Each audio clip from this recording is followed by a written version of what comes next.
Les envahisseurs arrivèrent sans prévenir. Ils arrivèrent à bord de vaisseaux silencieux et monstrueux, occultant les étoiles au-dessus des colonies les plus éloignées de l'humanité. Les Alzarites, un empire qui avait écrasé des centaines de civilisations sous ses pattes griffues, pensaient que cette guerre serait comme toutes les autres, une extermination brève et brutale. Ils avaient tort. La première colonie tomba en quelques heures, ses défenses anéanties par les bombardements orbitaux. La seconde combattit plus longtemps, sa milice tenant désespérément le front, jusqu'à ce que leurs armes surchauffent et que leur corps cèdent. C'est à la troisième que les choses changèrent. Nouvelle Avalon. Un monde prospère, riche en ressources et en culture, sans armée permanente, sans navires de guerre, sans défense hormis quelques drones de police. Lorsque les Alzarites débarquèrent, ils s'attendaient à voir du bétail effrayé. Au lieu de cela, ils trouvèrent prouvèrent la rage. Les humains de Nouvelle-Avalon n'implorèrent pas la pitié. Ils ne capitulèrent pas. Ils se battirent à bec et ongles, barricadant les rues, transformant des équipements miniers en armes et truquant des pâtés de maisons entiers pour les faire exploser. Pendant 3 semaines, les Alzarites les massacrèrent par milliers, leurs généraux reptiliens de plus en plus frustrés par l'obstination de leur proie. Les humains combattirent alors même que leur ville brûlait, tandis que leur ciel se noircissait de fumée. Pourtant, la question n'était jamais de savoir si la nouvelle Avalon tomberait. Seulement quand. Mais alors, le ciel s'assombrit pour une autre raison. Au début, les Alzarites crurent à une éclipse, une anomalie cosmique, un phénomène naturel. Puis, le tonnerre retentit. La première frappe orbitale frappa le vaisseau de commandement alzarite tel un marteau divin. Ses boucliers s'effondrèrent en un instant, et l'instant d'après, une lance d'énergie aveuglante le fendit en deux. Le sol sous les envahisseurs trembla, tandis que l'air se remplissait de bangs soniques. Le ciel s'ouvrit, révélant de monstrueux vaisseaux de guerre blindés noirs descendant du ciel. Les dreadnoughts étaient arrivés. Chacun d'eux était une cité de mort, hérissée de canons électriques de la taille d'un gratte-ciel et de baies à missiles capables de réduire des continents en ruine. Leurs coques portaient les cicatrices de sang-guerre, et pourtant, ils avançaient avec une détermination terrifiante. De leurs flancs, des vaisseaux de débarquement jaillissaient, tels des essaims de sauterelles, s'abattant sur les rues en ruine de New Avalon. Et de ces vaisseaux de débarquement surgirent les marines terriens, mesurant 2,50 m, vêtus d'armures motorisées. Leurs visières brillaient de la rage mécanique et froide de leur espèce. Leurs armes ne tiraient pas de projectiles. Elles semaient la dévastation. Les Alzarites, conquérants de 1000 mondes, comprirent enfin ce que signifiait être une proie. Ils avaient accru l'humanité faible, une race naissante à peine sortie du berceau.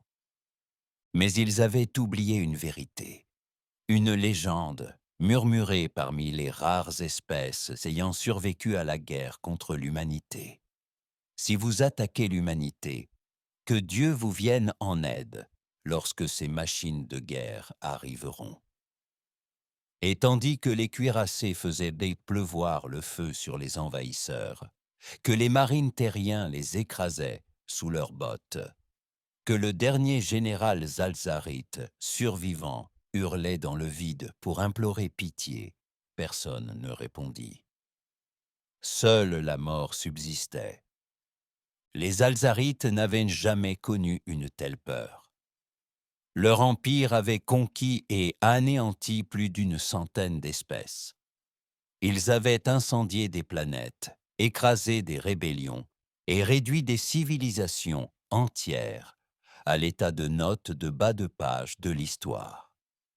Mais rien ne les avait préparés à la colère de l'humanité. Les ruines de New Avalon tremblèrent lorsque les dreadnoughts ouvrirent le feu depuis l'orbite. Leurs propulseurs de masse, lançant des obus à hypervélocité, qui déchirèrent les vaisseaux de débarquement zalzarites avant qu'ils ne puissent fuir. Tous les vaisseaux de guerre qui tentaient de s'échapper étaient déchiquetés par les tirs précis des canons électriques. Au sol, les marines terriens se déplaçaient tels des spectres de la mort.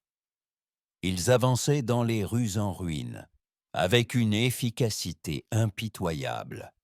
La mort. Ils avançaient dans les rues en ruine, avec une efficacité impitoyable. Leur imposante armure assistée étant conçue pour la destruction. Leurs armes, chacune plus puissante que les plus lourdes munitions de l'arsenal zalzarite, transpercèrent leurs ennemis comme si leur armure tant vantée était de papier. Un guerrier zalzarite, mesurant plus de 2 mètres de haut et doté d'une musculature écailleuse et affûtée pour la guerre, se jeta sur l'un des géants humains. Il abattit sa lame de plasma, s'attendant à transpercer l'armure. Le marine broncha à peine. Il attrapa le bras de l'alien en plein coup, brisant os et écailles d'une main, avant de lui enfoncer son poing dans le crâne. La tête du zalzarite explosa dans un jet de sang verdâtre. Les autres hésitèrent. Les conquérants d'une centaine d'espèces hésitèrent. Le marine fit un pas en avant, et d'une voix qui résonnait comme un jugement divin, il prononça un seul mot. « Fuyez !» La panique se répandit parmi les forces zalzarites comme une traînée de poudre. Leur commandant leur hurlait de tenir bon, mais en vain. Leur invasion soigneusement planifiée avait viré au cauchemar. Les humains ne se battaient pas pour un territoire. Ils ne cherchaient même pas à se venger. Ils les anéantissaient. Un officier de Zalzarite, l'un des rares à tenter encore de maintenir l'ordre, lança des ordres dans son système de communication. « Envoyez des renforts. Nous avons besoin d'un soutien aérien. » Il n'en finit pas. Une balle de canon électrique le transperça, le déchiquetant, avant de faire exploser une charge de plasma derrière lui. La rue entière s'illumina d'une boule de feu bleu. Au-dessus, un hélicoptère de combat terrien filait dans le ciel, ses moteurs rugissant. Une pluie de morts s'abattit sur les extraterrestres en fuite, les canons automatiques déchiquetant ceux qui tentaient d'échapper au massacre. La flotte zalzarite en orbite était déjà paralysée. Leurs forces d'invasion étaient massacrées. Et puis, l'horreur finale arriva. Du cuirassé de tête, une transmission résonna sur le champ de bataille. Une voix, froide, calculée, emplie de la fureur d'une espèce trop longtemps sous-estimée. Ici l'amiral Elias Kane, de la marine de la Fédération terrienne. Vos forces ont envahi l'espace souverain, humain. Vous ne recevrez aucune pitié. Vous n'aurez aucune chance de battre en retraite. Vous brûlerez. Puis les exterminateurs sont arrivés. Ce n'étaient pas des marines, c'était autre chose, pire encore. Hauts de 3 mètres et vêtus d'une armure exosquelettique, leurs armes vaporisaient tout ce qu'ils touchaient. Leur simple présence provoquait une terreur glaciale même chez les guerriers zalzarites les plus aguerris. C'étaient eux que l'humanité envoyait lorsque celle-ci voulait mettre fin à une guerre. Lorsque le haut commandement zalzarite reçut les images, et le peu qu'il en restait, ils firent quelque chose qu'ils n'avaient jamais fait auparavant. Ils ordonnèrent une retraite totale, pas un repli stratégique, pas une manœuvre de regroupement. Ils s'enfuirent à hâte. L'empire zalzarite avait appris trop tard. Certaines espèces reculèrent aux fentes devant l'invasion. D'autres capitulèrent. L'humanité L'humanité ne s'est pas contentée de riposter. Elle vous a anéantis. Les forces zalzarites tentèrent de battre en retraite, essayèrent. Leurs derniers vaisseaux de guerre en orbite activèrent des propulseurs de saut d'urgence, cherchant désespérément à échapper au massacre en contrebas. Mais les humains avaient anticipé la situation. Visez leurs propulseurs FTL, ordonna l'amiral Kane. Personne ne part. Des dreadnoughts, des rayons d'énergie concentrés fusaient dans l'obscurité. Les vaisseaux zalzarites, déjà endommagés et en flammes, avaient leurs moteurs crevés comme des tumeurs. Leurs voies de fuite devinrent des pièges mortels, leurs tentatives désespérées de fuite se transformant en une destruction lente et douloureuse, tandis que les vaisseaux de guerre humains les déchiraient. L'un après l'autre, les vaisseaux zalzarites explosèrent, leurs débris rejoignant le cimetière des vaisseaux en orbite autour de New Avalon. Pour la première fois de leur histoire, les Zalzarites rencontraient un ennemi qui ne se contentait pas de les repousser. L'humanité ne se contentait pas de gagner des guerres. Elle effaçait de l'existence la notion de victoire ennemie. Mais le pire restait à venir. Les exterminateurs avançaient à travers les ruines de la ville, leurs armures étincelant sous le ciel illuminé par les flammes. Ils ne parlaient pas. Ils ne faisaient compte pas de prisonniers. Ils se contentaient de chasser. Un officier zalzarite survivant, l'un des rares à avoir réussi à se regrouper, se cacha derrière un bâtiment en ruine, observant avec horreur. Ces guerriers, autrefois fiers conquérants, se précipitaient désormais comme des vermines, abattus un par un.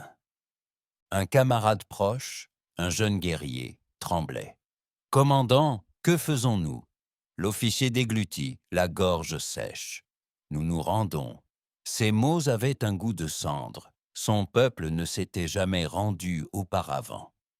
C'était impensable, inacceptable. Mais en voyant un exterminateur seul déchiqueter une unité lourde de Zalzarites à main nue, déchirant son blindage renforcé comme du papier, il comprit qu'il n'avait pas le choix. Il activa son communicateur, diffusant sur toutes les fréquences. Ici le commandant Zora de la flotte d'invasion Zalzarite.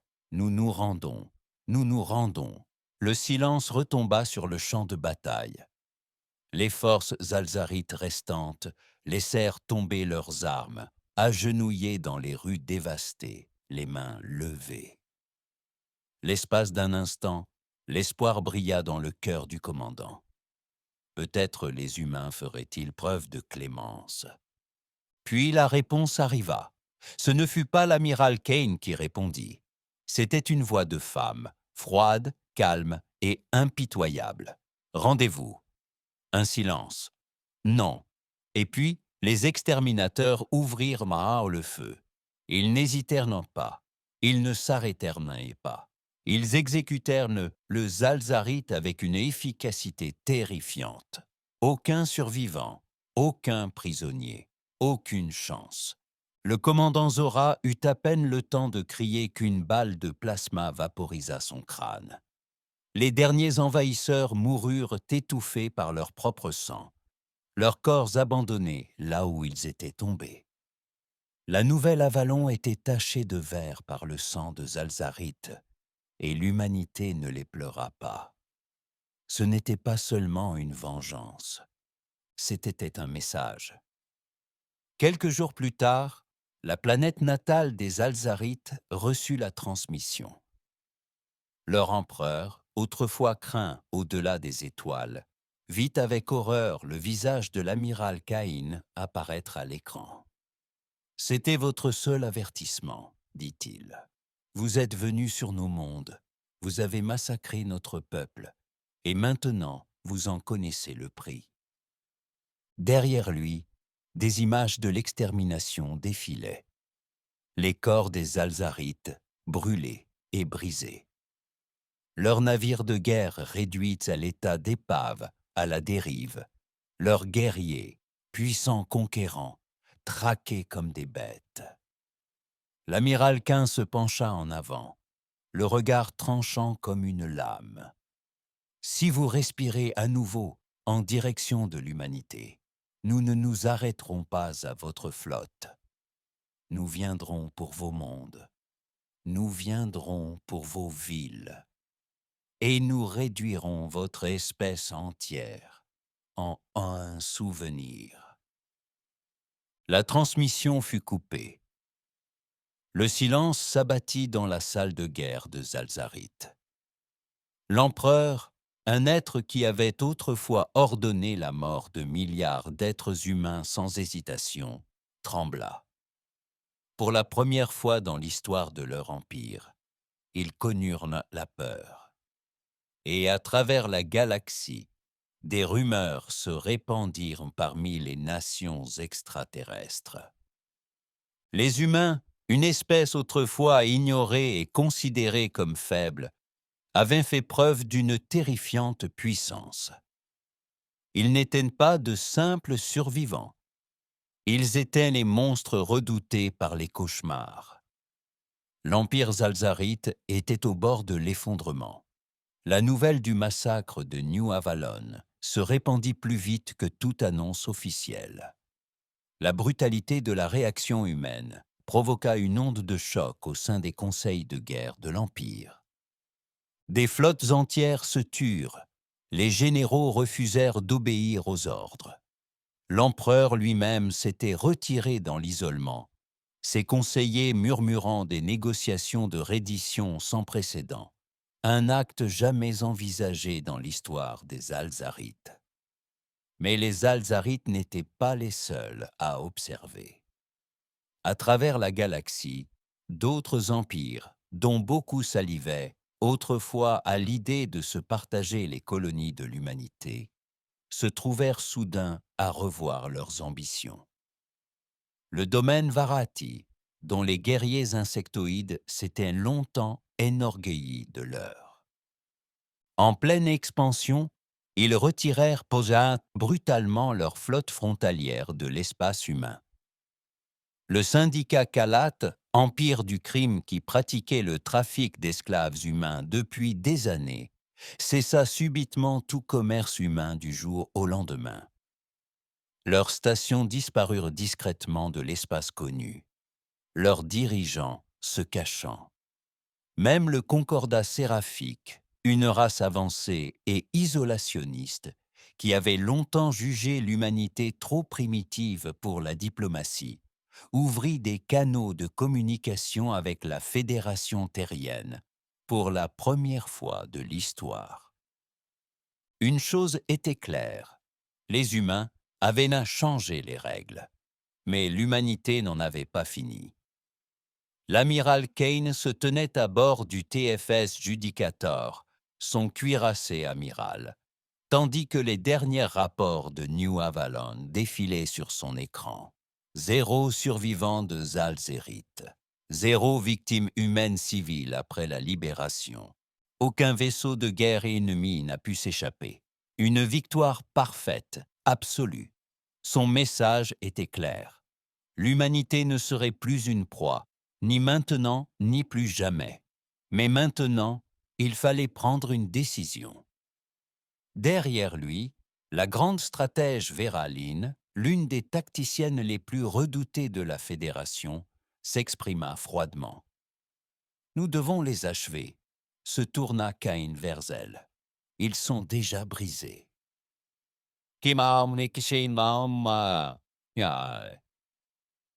L'expression de Lynn restait indéchiffrable. Pas assez brisés. Leur empereur respire encore. Leur flotte, bien que blessée, existe toujours. Si nous nous arrêtons maintenant, dans un siècle, peut-être deux, ils pourraient en revenir. Elle se pencha, ou nous pourrions faire en sorte qu'ils ne reviennent jamais. Il n'y avait aucune hésitation dans sa voix, aucune cruauté, juste du pragmatisme. Cain expira. Il savait que cela allait arriver. Il savait que le conseil de guerre exigerait l'extermination totale, et une part de lui, était d'accord. Mais une autre part, enfouie au plus profond de lui, se demandait si c'était la limite, le moment où l'humanité franchirait un nouveau cap. Les Alzarites avaient fait leur choix lors de leur invasion. Ils avaient cherché à exterminer l'humanité. Maintenant, l'humanité devait décider. Vaincraient-ils simplement leurs ennemis ou deviendraient-ils bien pires? Cain se tourna vers l'Holocarte, où la planète natale de Zalzarite brillait dans l'obscurité, tel un fruit mûr prêt à être écrasé. Un ordre, un commandement, et un empire cesserait d'exister. Et de l'autre côté du pont, ses officiers attendaient sa décision. La vengeance de l'humanité allait-elle s'arrêter là? Ou le ciel de la planète natale de Zalzarite allait-il s'assombrir ensuite? Cain prit une inspiration. Puis il donna l'ordre. La passerelle du TFS Judicator était silencieuse. Le poids de l'histoire pesait lourd dans l'air, tandis que la voix de l'amiral Cain résonnait dans le pont de commandement. « Déployez la flotte, nous en finirons !»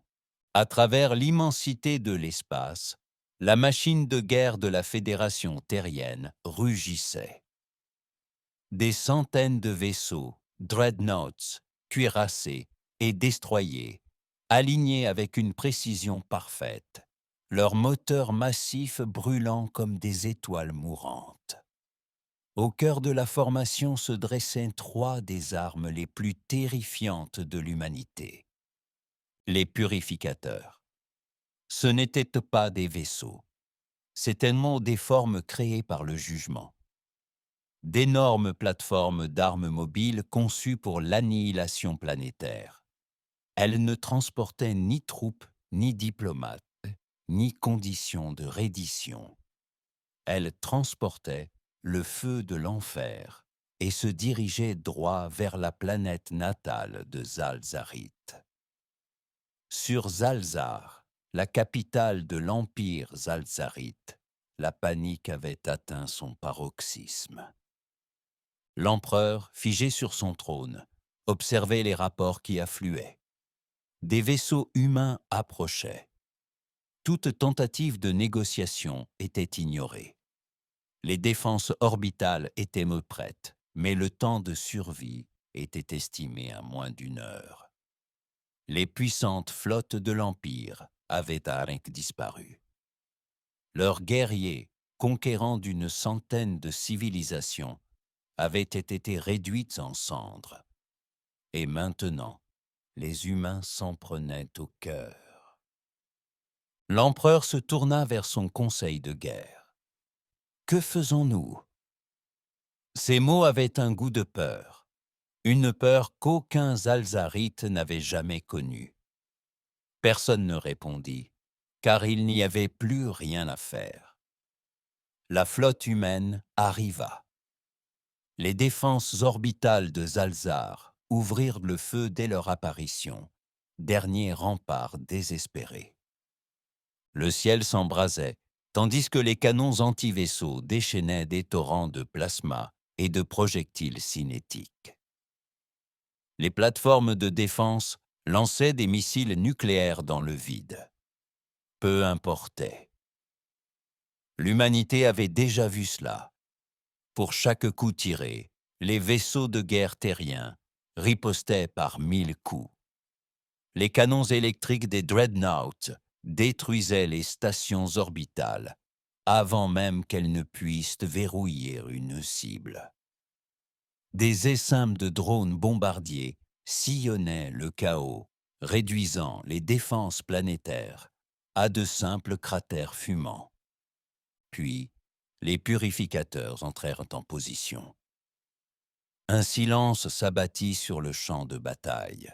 Même les défenseurs de Zalzarit, ceux qui étaient encore en vie, s'immobilisèrent, horrifiés. Ils avaient entendu des rumeurs, des histoires de planètes réduites en cendres par des armes humaines. Mais sûrement, même les humains ne feraient même pas cela. Puis vint la transmission. L'amiral Kane, fixant la planète, sa voix irrévocable et absolue. « Voilà le prix », lancèrent les étincelles les purificateurs. Le premier impact brisa les continents, une vague d'énergie sans précédent pour les Alzarites déferla sur leur monde natal. Des villes entières, autrefois phares de leur empire, furent vaporisées en un instant. Les océans bouillonnèrent dans le ciel, transformant l'atmosphère en un désert brûlant et étouffant. L'empereur, observant depuis son palais, vit son peuple brûler dans les rues, hurlant, courant, tombant. Puis la seconde explosion frappa. Zalzar se fendit. La planète elle-même trembla, tandis que les plaques tectoniques se séparaient. D'immenses tempêtes de feu balayèrent les ruines de la plus grande civilisation de l'Empire. Ceux qui avaient autrefois dominé la galaxie s'étouffèrent dans leurs propres cendres. Au moment où le troisième purificateur se déclencha, Zalzar n'était plus un monde. C'était un tombeau. La guerre était finie. Les Zalzarites n'étaient plus. Pas seulement leur flotte, pas seulement leurs guerriers, leur espèce. La flotte terrienne resta en orbite un instant de plus, observant les incendies faire rage sur ce qui était autrefois leur monde natal. Il n'y eut aucune célébration, pas d'acclamation. Seul le silence régnait. L'amiral Kane se tenait sur le pont du Judicator, scrutant le monde brisé en contrebas. Ses mains agrippaient la rambarde. Ses officiers attendaient sa parole. Il n'en donna aucune, malgré la justesse de leur cause, malgré toutes les justifications et la vengeance. Quelque chose de sombre s'était produit dans l'âme de l'humanité ce jour-là, et la galaxie, elle, l'avait ressenti. Pour la première fois dans l'histoire, les autres empires ne voyaient plus les humains comme une espèce à dominer. Ils les voyaient pour ce qu'ils étaient vraiment. Une espèce qui ne pardonnait pas, une espèce qui n'oubliait pas, une espèce qui, si elle était lésée, réduirait en cendres des civilisations entières. Et quelque part dans le vide, tandis que la flotte terrienne se détournait du monde en ruine derrière elle, la galaxie murmura de peur. L'humanité était arrivée, et elle ne serait plus jamais sous-estimée. La galaxie ne serait plus jamais la même. Pendant des semaines après la chute du Zalzarite, un silence inquiétant plana sur l'espace connu. Aucun empire n'osa parler. Aucune flotte n'osa bouger. Les grandes puissances qui avaient jadis comploté pour le contrôle des colonies humaines attendaient désormais, guettant les actions de l'humanité. Le domaine Varati, dont les guerriers se vantaient autrefois de briser des os humains pour le plaisir, ferma ses frontières du jour au lendemain. Le syndicat Kalat, autrefois prospère grâce au trafic d'êtres humains, purgea toutes les archives de ces transactions et se retira discrètement de la scène galactique. Le puissant concordat séraphique, qui avait rejeté l'humanité comme une espèce primitive indigne de diplomatie, envoya alors des émissaires sur Terre, espérant, priant, instaurer la paix avant qu'il ne soit trop tard. Mais l'humanité ne répondit pas. Elle resta silencieuse. Et ce silence était pire que n'importe quelle guerre. Sur Terre, les dirigeants de la Fédération terrienne se réunirent en secret. Une guerre était gagnée. Une espèce avait été anéantie. Et maintenant, une question planait sur les plus hauts gradés de la Fédération. Une question que personne n'osait poser à voix haute. Que sommes-nous désormais? L'amiral Kane était assis dans la salle de guerre, les yeux rivés sur la carte stellaire. L'espace de Zalzarite, autrefois un vaste et fier empire, était désormais un vide.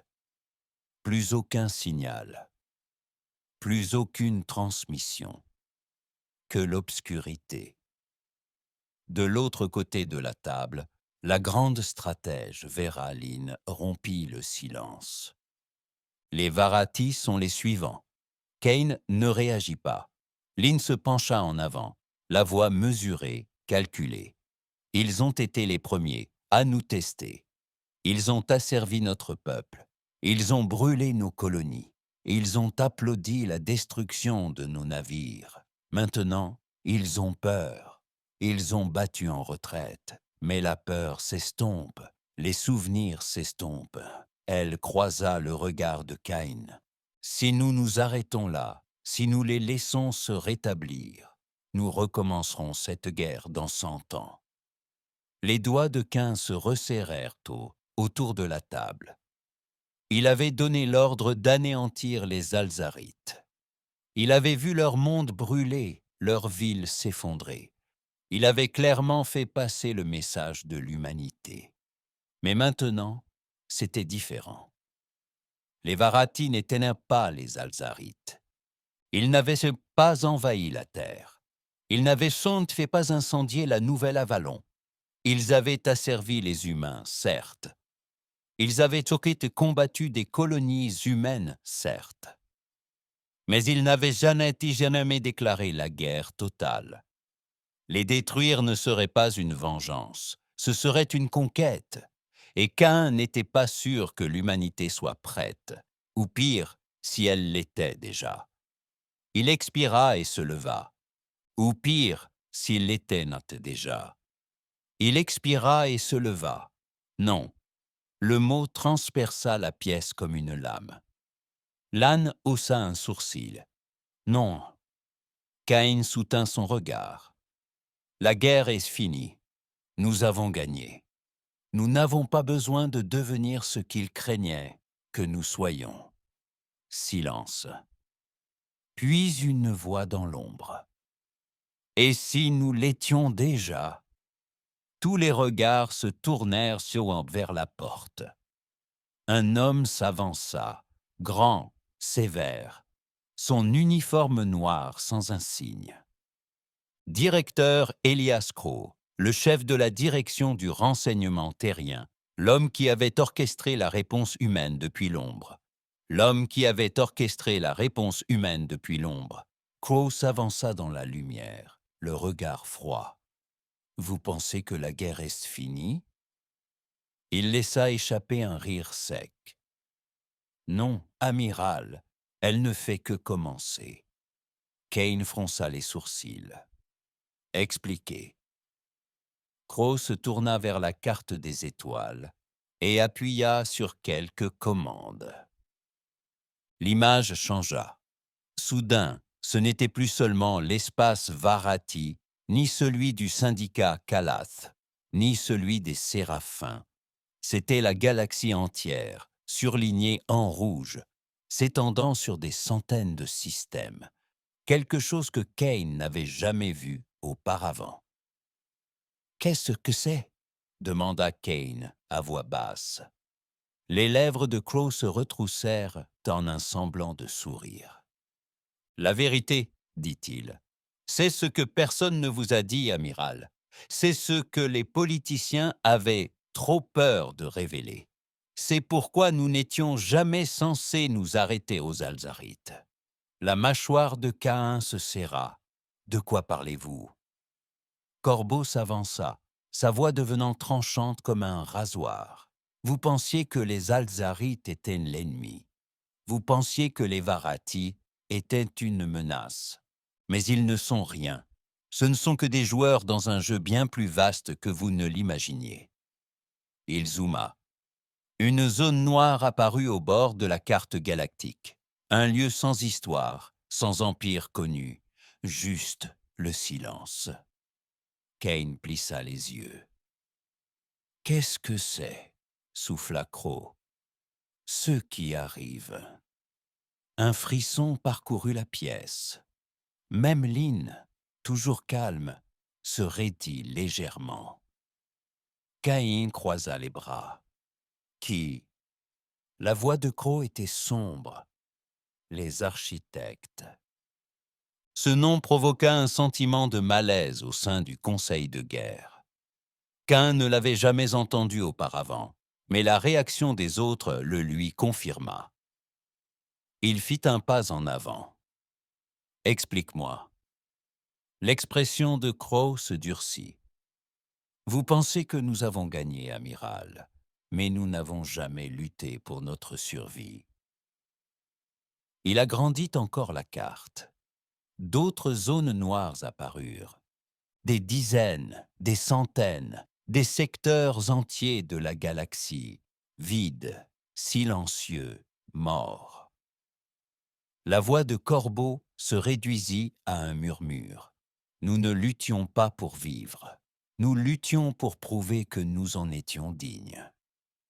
La pièce devint froide. Cain serra les poings. Digne de quoi? Corbeau se tourna vers lui. D'exister. Le silence était étouffant, puis les alarmes retentirent. Cain se tourna vers l'écran holographique au moment même où le message arrivait. Des objets non identifiés furent détectés à la périphérie galactique. D'importantes signatures énergétiques arrivèrent. Premier contact imminent. Crow expira. Ils sont là. Le sang de Kane se glaça, car dans les profondeurs de l'espace, au-delà des ruines du Zalzarite, quelque chose se préparait. Et cette fois, l'humanité ne cherchait pas à se venger. Il luttait pour survivre. La passerelle du Judicator était baignée de lumière rouge. Les sirènes d'alerte hurlaient tandis que les rapports arrivaient là sur l'écran holographique principal. L'esprit de Kane s'emballait tandis qu'il assimilait les données. Vaisseaux inconnus, signatures énergétiques inconnues. Chaque relevé dépassait tout ce qui avait été enregistré dans l'espace connu. Ce n'étaient pas des Vorati. Ce n'étaient pas des Kalath. Ce n'étaient pas des Séraphis. Et le pire, c'est qu'ils ne s'arrêtaient pas. Kane se tourna vers son officier des communications. À quelle distance était-il? À 5 années-lumière. Il n'utilisait pas la VTL. Quoi qu'il fasse, c'était autre chose. Quelque chose de plus rapide. Kane sentit son estomac se nouer. Aucun empire ne possédait une technologie supérieure au réseau VTL de la Fédération Terrane. Pas même les Séraphins, qui régnaient sur les étoiles depuis des millénaires. quelque chose de plus rapide que le réseau VTL. Pas même les séraphins qui régnaient sur les étoiles depuis des millénaires. Quelque chose de plus rapide que le VTL, que Dieu nous vienne en aide. Crow s'approcha de lui, observant l'écran avec un calme troublant. Ça y est, Kane serra les mâchoires. Tu savais que ça allait t'arriver. Crow ne nia pas. On avait des soupçons. Kane se retourna brusquement. Et tu pensais qu'on n'aurait pas dû être informé? Crow soutint son regard avec un regard indéchiffrable. Cela aurait-il changé quelque chose? Les poings de Kane se resserrèrent. Il avait envie de le frapper. Il voulait saisir Crow à la gorge et lui demander pourquoi il avait gardé ce secret. Pourquoi il leur avait laissé croire que l'humanité était le prédateur suprême des étoiles, alors que, depuis le début, quelque chose d'autre rôdait. Mais le temps était venu. Kane se tourna vers l'holo-écran. « Obtenez-moi un visuel !» Le technicien des capteurs hésita. « Monsieur, nous recevons d'étranges interférences. » L'estomac de Kane se tordit. « Définissez étrange. » Le technicien déglutit. « Cela ne nous bloque pas. Cela nous montre quelque chose. » L'écran principal vacilla, puis apparut. Une transmission. Ni des mots, ni un message, un souvenir. Projeté dans une clarté cristalline et étrange. Une galaxie en ruine. Des étoiles s'éteignirent, des planètes se fendirent comme des œufs. Des pans entiers de l'espace furent déchirés par des forces incompréhensibles. Une voix, froide, lointaine, inhumaine, murmura à travers la passerelle. « Vous êtes jeune. » L'équipage frissonna. Certains se tenaient, la tête entre les mains, comme si quelque chose leur pressait le crâne. Qu'un serra les dents en s'efforçant d'écouter. « Vous êtes imprudents. » L'image changea. Les flottes humaines, la guerre contre les Alzarites, l'incendie de leur planète natale, la mort, le silence. Vous avez prouvé votre force, vous avez prouvé votre colère. Un autre scintillement, une image de la Terre, de chaque colonie humaine, de millions, de milliards de vies. Maintenant, vous allez prouver votre valeur. L'écran devint noir. La respiration de Caïn était lourde. Son cœur battait fort. Il n'avait jamais ressenti une telle peur. L'officier des communications leva les yeux, pâle comme un mort. « Monsieur, ils sont là. » Kane se tourna lentement vers le hublot, et soudain, il les vit. Les vaisseaux étaient massifs, monolithiques, impossibles. Ils se déplaçaient sans propulsion, sans moteur, sans rien qui aurait dû leur permettre d'exister. Et pourtant, ils étaient là, des centaines, non, des milliers, une flotte qui faisait passer même les purificateurs pour des jouets. Caïn avança lentement, sa voix était un murmure. « Mon Dieu !» Et puis le plus grand des vaisseaux, facilement de la taille d'une planète, commença à s'ouvrir. Pas comme une écoutille, pas comme une baie, comme une bouche, un vide affamé et sans fin. Et Caïn comprit à cet instant la signification du message. Et Caïn comprit à cet instant le sens du message. Ce n'était pas une guerre. C'était un jugement. Les architectes étaient arrivés. Et la véritable épreuve de l'humanité ne faisait que commencer. Le silence précédant la tempête était le pire. Caïn le sentait peser sur son crâne, un silence qui n'en était pas vraiment un. Comme si quelque chose observait, attendait, jugeait.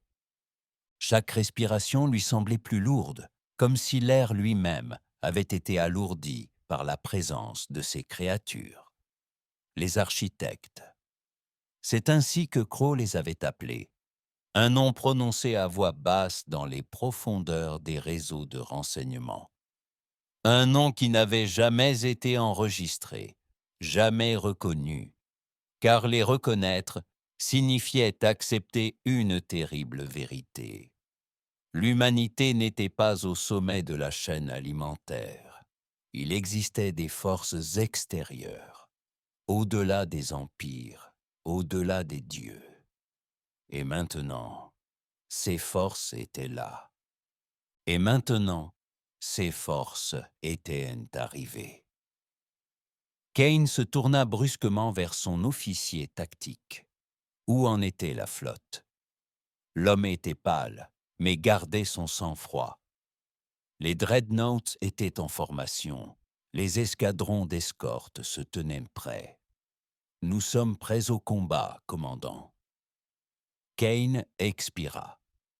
C'était un mensonge, et ils le savaient tous deux. Rien ne pouvait être prêt au combat face à ce qui les attendait. Tous les navires lèvent leurs boucliers. Ne tirez pas, sauf si on vous tire dessus. Un léger hochement de tête de l'officier. L'ordre se propagea à travers la flotte. Des milliers de vaisseaux de guerre, la plus grande force jamais rassemblée par l'humanité, maintinrent leur position face à une force insondable. La flotte de l'architecte s'élevait dans le vide, silencieuse. Leurs vaisseaux étaient dépourvus de lumière, de pots d'échappement et de structures identifiables. C'étaient des formes dans l'obscurité, comme sculptées dans le vide lui-même, et puis un message, ni un son, ni une transmission, quelque chose de plus profond, quelque chose qui s'insinua dans leur esprit, comme un murmure dans un rêve. Quelqu'un répondra. Caïn sentit les mots plus qu'il ne les entendit. Ils s'enroulèrent dans ses pensées, leur sens absolu. Lynn se raidit à côté de lui. Ils veulent un envoyé. Kane expira lentement. Il avait su que ce moment arriverait dès la seconde où il avait aperçu ces navires. Les architectes n'étaient pas là pour la guerre, pas encore. Ils étaient là pour parler. Et si les mots étaient mal prononcés, si le mauvais pas était fait, tout cela prendrait fin avant même d'avoir commencé. Kane ajusta son uniforme, se redressa et prit une profonde inspiration. « Connectez-moi ». L'équipage hésita. Personne ne voulait s'en charger. Mais après quelques secondes tendues, l'officier des communications déglutit difficilement et activa la transmission. Dès que la connexion fut établie, le monde s'écroula. Kane n'était plus sur la passerelle du Judicator. Il était ailleurs, flottant, suspendu, une étendue infinie de couleurs changeantes. La lumière et l'obscurité s'entrelaçant dans une impossible danse cosmique. Et au loin, si loin et pourtant si proche, ils se tenaient. Des formes imposantes, silencieuses, observatrices, les architectes. Caïn sentit leur présence l'envelopper. Leur voix se glissait dans son esprit, effleurant ses pensées comme des doigts anciens. Vous avez été pesés, mesurés, testés.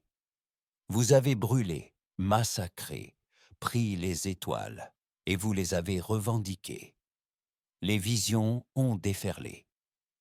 La guerre contre les Alzarites, la purge de la nouvelle Avalon, les cendres des civilisations laissées dans le sillage de l'humanité. Si Kane serra les poings, son esprit hurlait, mais son corps, s'il en avait un ici, restait immobile. Comprends-tu ce que tu es? Kane se força à respirer, puis, lentement, il parla. Nous sommes des survivants. Les architectes se transformèrent, non pas en mouvement, non pas en forme, quelque chose de plus profond, et puis, survivre. Les visions cessèrent. Kane se renversa brutalement sur le pont, haletant, le visage ruisselant de sueur. Son équipage criait, leur voix frénétique. Affolée, la flotte de l'architecte avançait, mais sans avancer. Loin. Lentement, silencieusement, comme si elle se retirait dans le vide d'où elle était venue. L'équipage resta figé, regardant les navires de guerre impossibles disparaître un à un. Qu'un laissa échapper un souffle tremblant. Nous vivons pour l'instant. Mais au fond de lui, il savait que ce n'était pas la fin.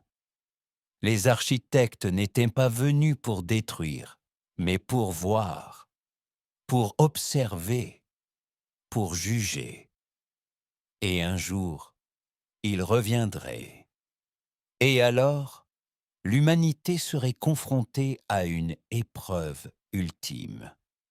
Une épreuve qui déciderait si elle dominerait les étoiles ou disparaîtrait dans les ténèbres comme tous les autres avant elle. La guerre était terminée, mais le jeu ne faisait que commencer.